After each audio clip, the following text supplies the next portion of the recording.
Parang hindi naman alam ng asong pangit siya. No? Actually, binihisan nga siya, nirampa siya. O, may sequence pa yung tapa niya, di ba? I don't want to separate. Pero pag naglalakad niya, pangit-pangit. Hindi pangit ang aso, hindi yung aso. Gagat naman yung amo, di ba? Mangangagat ngayon yung Gagat ngayon yung amo. Nagkalituan na. Alamin natin ang pinakuling ulat panahon mula sa GMA Weather kasama ang ating resident meteorologist na si Nathaniel Cruz. Mantani, good morning! I am ready. Serbisyong totoo ng GMA News. Good morning muli sa ating mga kapuso. Patuloy ngang binabantayan ng Pag-asa ang dalawang namumuo ng sama ng panahon na nasa loob ng ating Philippine Area of Responsibility. Ayon sa Pag-asa, hunilang namata ng isang low pressure area dito sa layong 930 kilometers sa silangan ng Northern Mindanao, habang ang isa naman ay nasa 380 kilometers dito sa may silangan ng Southern Luzon. Masyadong malayo pa po yung dalawang low pressure area na yan para makaapekto sa iba't ibang panig ng ating kapuluan. Pero meron tayong tinatawag na high pressure area. Kaya po nagkaroon ng medyo magandang lagay ng panahon dito sa Luzon at ito ay sanhi ng high pressure area kasama na yung Metro Manila nitong nakaraang weekend.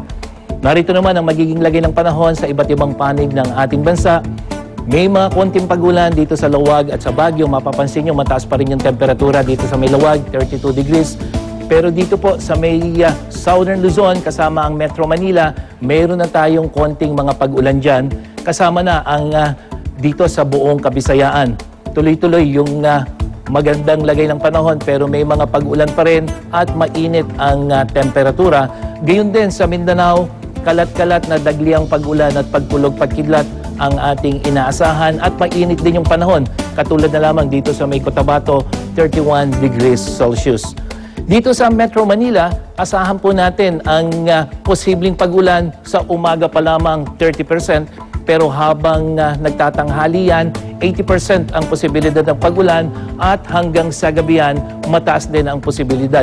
Pero tingnan po natin itong ating init factor, ang magiging pakiramdam ng ating katawan, 36 degrees Celsius. At para naman sa ating 5-day weather outlook, mula po ngayong Lunes hanggang Miyerkules, medyo mababa yung posibilidad ng pag-ulan pero pagdating ng Huwebes at Biyernes ay mataas na ang posibleng pagkakaroon ng pag-ulan.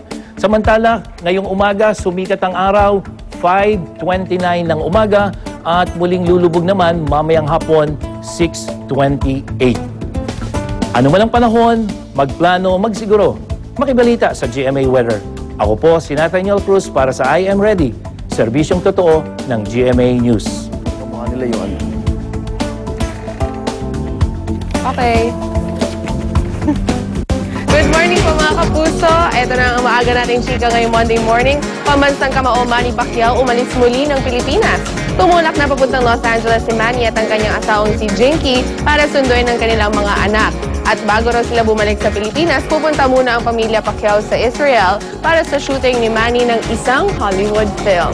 Kung saan napapabalitan makakasama niya ang may dugong Pinoy na komedyante, si Rob Schneider. Isang linggo raw nang magtatagal ang shooting ni Pacman sa Israel. At kung maisisingit ay dadaan na rin ng Europe ang pamilya Pacquiao.